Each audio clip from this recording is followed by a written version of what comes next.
dans une profonde dépression. Et c'est de là que part notre super fanfiction. On est votre safe place, nos aventures elles sont space. Alors suis cette chanson dans cette super fanfiction.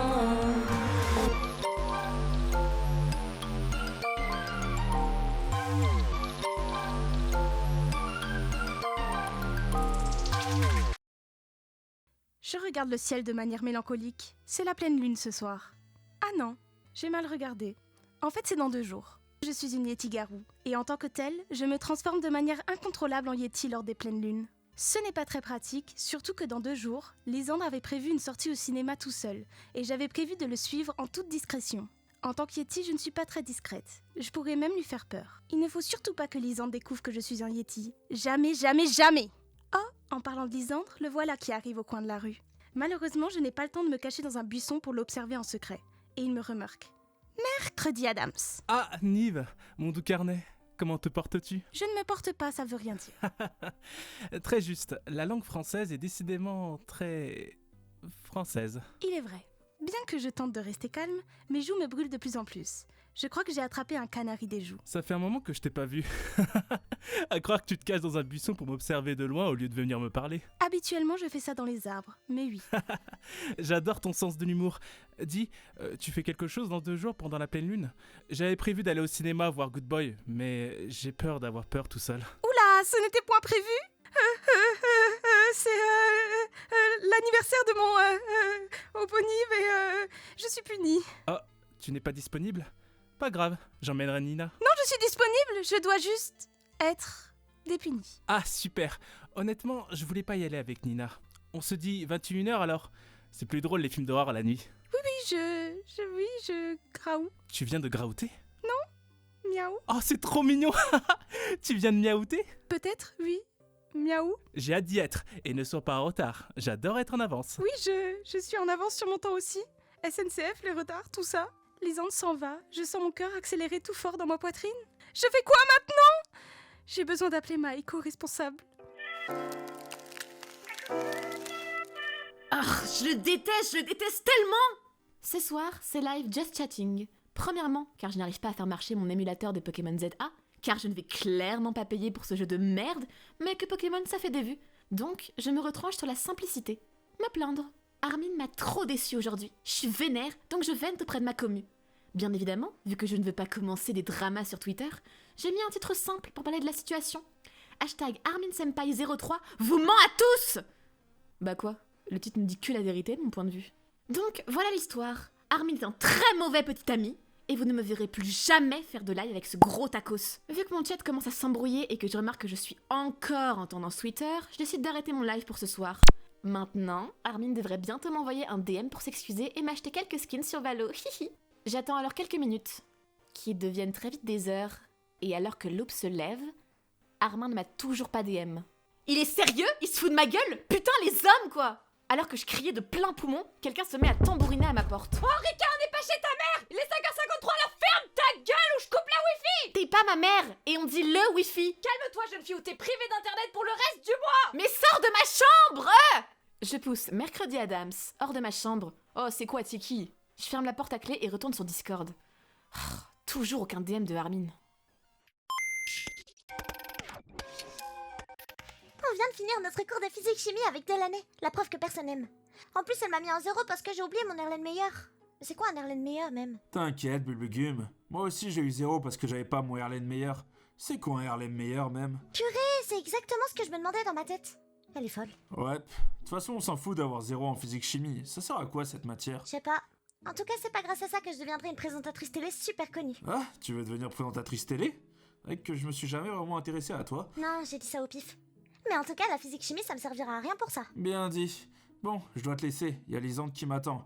Il m'a parlé d'un date au téléphone, enfin j'ai pas tout compris. Bref, on se voit plus tard ma belle. Castiel dépose un petit bisou sur mon front avant de partir rejoindre Lisandre. Moi je croise Akane au fond du couloir. Salut BFF-chan, ça va? Tu fais quoi? Wow. Oh Yuki, ça va bébou? J'étais en train d'écrire des poèmes tristes dans mon carnet, mais j'ai pas trop d'inspi parce que je suis pas assez triste en ce moment. Mais j'espère que ça reviendra. On va à la cantine? Je hoche la tête avant d'accompagner ma BFF à la cantine pour manger de la nourriture.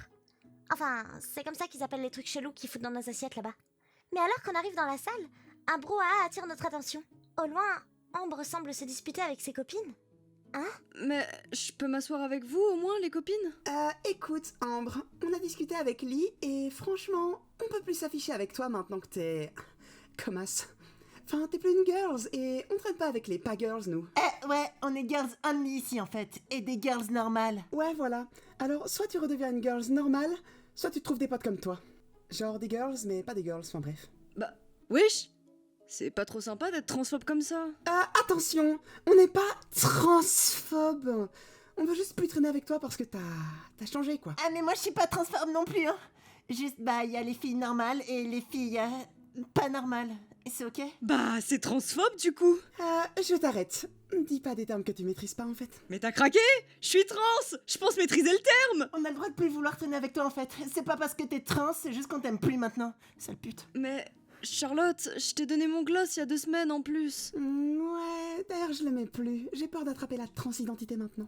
Mais les filles, attendez. Ambre tend la main vers Charlotte qui donne un grand coup dans son plateau en s'éloignant de lui. Iouh, me touche pas, c'est dégueu. Ambre regarde son plateau. Il est par terre. Et toute la nourriture est tombée sur lui. En plus, il y avait du tiramisu. Le pauvre. Mon syndrome de main caractère reprend le dessus et je fonce vers les bullies, suivi de près par Akane. Mais ça va pas? Vous êtes complètement conne ou quoi? C'est clair, dealer bestie. Ah bah tiens, voilà le chewing-gum qui se ramène.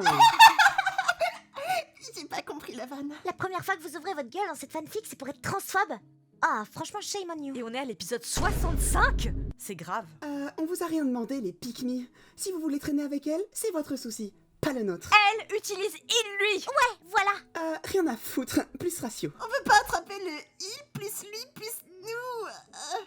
Oula, ça fait beaucoup trop pour mon petit cerveau. Non mais les amis, pas la peine de se disputer. Tu comprends pas, pétasse? On n'est plus amis. C'est ciao. Kombucha. Le regard d'Ambre semble se perdre au loin alors que Lee et Charlotte s'éloignent en riant comme des grosses merdes. Ça va, Ambre? Ouais, on fait avec. On est là pour toi, bro. T'es pas seul, t'inquiète. Viens manger avec nous. Bah, Ambre regarde son plateau au sol. On s'en fout, on mange pas ici. La cantine, ça craint. En plus, il y a que des gens nuls. Viens, on va te payer un super repas dehors. Ouais, carrément. En plus, je suis riche, donc je m'en fous. Et vous vivez chez moi, donc je peux aussi vous payer une pension alimentaire. Un sourire triste se dessine sur le visage d'Ambre. Mais il finit par hocher la tête. ouais, cassons-nous. Fuck les transphobes. Emoji flamme, emoji trans. Je sortais de cours en direction du café pour attendre Yoon. Tout se passe super bien avec lui. Je suis super contente. Enfin, un homme qui ne me crie pas dessus dans ma vie. Je me positionne assez loin du café pour ne pas me faire remarquer par sa folle de patronne.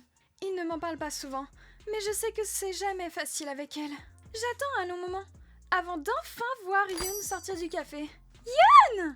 Je me dirige vers lui, toute contente, et le prends dans mes bras. Annyeong, comment ça va? Quand je regarde son visage, je me rends compte qu'il a une petite mine. Bon, il a toujours une petite mine, c'est vrai. Mais là, il a l'air tout tristounet. Ça va pas? Si, enfin... non... Tu veux en parler? Yoon baisse les yeux et soupire. Clémence a appris qu'on était ensemble. Quoi?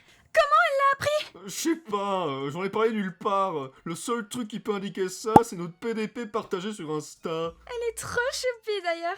J'adore les petits lapins. Attends, ça veut dire qu'elle te stalk? Nous stalk? Ça m'étonnerait pas d'elle. Alors qu'on parle, une silhouette se dessine derrière Yoon. Yoon, tu as oublié ton badge. Clémence, désolé, Qu'est-ce qu'elle fait là, elle? Je fronce les sourcils. Mais qui elle est celle-là? J'ai un prénom. Et c'est Holly Paris. Cool, barrez-vous. Et Yoon, demain 9h dans mon bureau, sans faute. Clémence repart, enragée. Je regarde Yoon.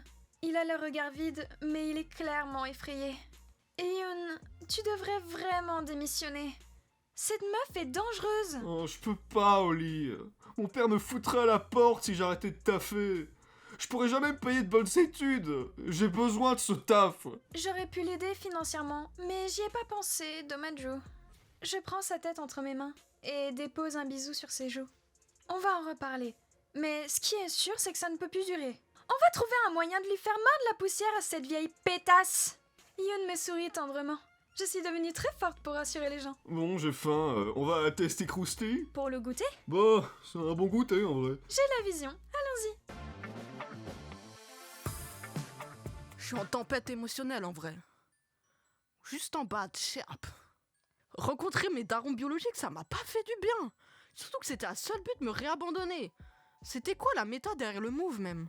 Donc là, je suis posé sur la terrasse de la villa, vodka, tequila en main, car y a que ça de vrai dans la vie. Soudain, j'entends un son d'arbre, mais familier. Je me relève. Ouais, ce n'est pas toi. Si je suis dans les temps, tu viens de te faire virer de ton premier taf à Micromania, c'est ça? Hein? Non, Zupi part. Ah, my bad. Oula, vodka tequila en main? Tes parents biologiques t'ont retrouvé pour te réabandonner ou quoi?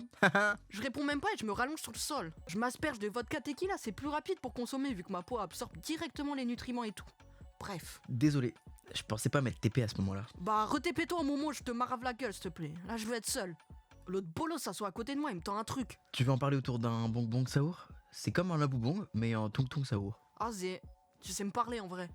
On commence à fumer le bonbon saour tard les pompiers qui fument. Et donc, tes parents ont vraiment fait ça? Bah ouais, c'est relou. Mais bon, c'est ok, c'est la rue. Désolé, je sais pas trop quoi dire vu que j'ai pas de parents dans ma backstory perso. J'aurais aimé ne pas avoir de parents dans ma backstory.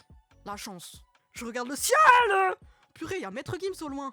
Ah non, c'est une étoile ou un nuage. Ah, zé, on s'en branle, frère. C'est moi, je suis une putain d'étoile montante. Je vais faire un feat avec M. Pokora, j'aurai une photo avec lui et j'imprimerai cette photo sur une tasse. Tu valides l'idée de la tasse? Je sais pas de quoi tu parles, mais ouais, on a jamais assez de tasses. Le rêve! Le temps passe, beaucoup de choses ont changé. Le ciel est tout noir maintenant et Speed et moi, on est bien là! Tu dors? Non. Et là? Non. Cool. Tu sais, on est genre liés dans toutes les timelines. Dingue. Dans chaque instance que j'ai exploré, bien que nous soyons deux mondes totalement différents, on finit toujours ensemble. Hein? Tu viens d'un autre monde? Non lol. Enfin, peut-être. Je suis pas sûr. Ballerina cappuccina. Mi.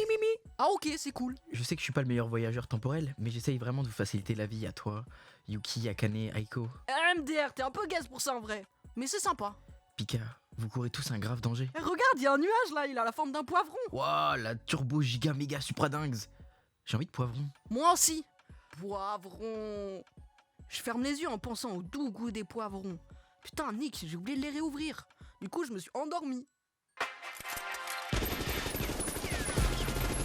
J'avais appelé Aiko pour lui faire part de mon problème, mais cette Kwakucon n'avait pas écouté jusqu'au bout, et elle était juste très contente pour moi que j'ai un date. Du coup, elle m'a emmenée au magazine de vêtements du frère de Lisande pour trouver une tenue. Oh, Nive, Aiko, bienvenue. Coucou les filles. Alors comme ça, vous venez acheter des nouveaux vêtements? Non, du pain. Ah, ça tombe bien, les baguettes sortent du four. Super. Si vous avez un peu de temps, on vient aussi pour acheter une jolie tenue à Nive. Elle a son premier date avec Lisande dans 2 jours. Rosalia la folle me saute dessus. OMG, mais non. Trop bien. C'est moi, je sais exactement ce qu'il te faut. J'ai un peu peur de Rosalia, la folle. Mais lorsque j'essaye de chercher de l'aide auprès de Aiko et Leg, ils ne réagissent pas. Ah, je suis si fier de mon petit frère.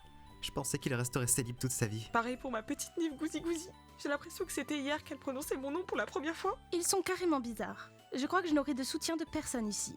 Rosalia me pousse dans une cabine d'essayage. Ok, enfile-moi ça. J'ai tellement d'idées. Ça fuse dans mon cerveau. Elle me balance plusieurs tenues à la tête. Alors, je savais pas dans quelle direction partir, donc il y a un peu de tout. Du lin, des robes, des chemises, du coloré, du sobre, de l'argenté, des billets pour le prochain concert de Sabrina Carpenter, des bretzels, du chocolat de Dubaï, des paillettes et du jus d'orange. Comment j'enfile le jus d'orange? Laisse tomber. C'était pas une bonne idée, ça, de toute façon.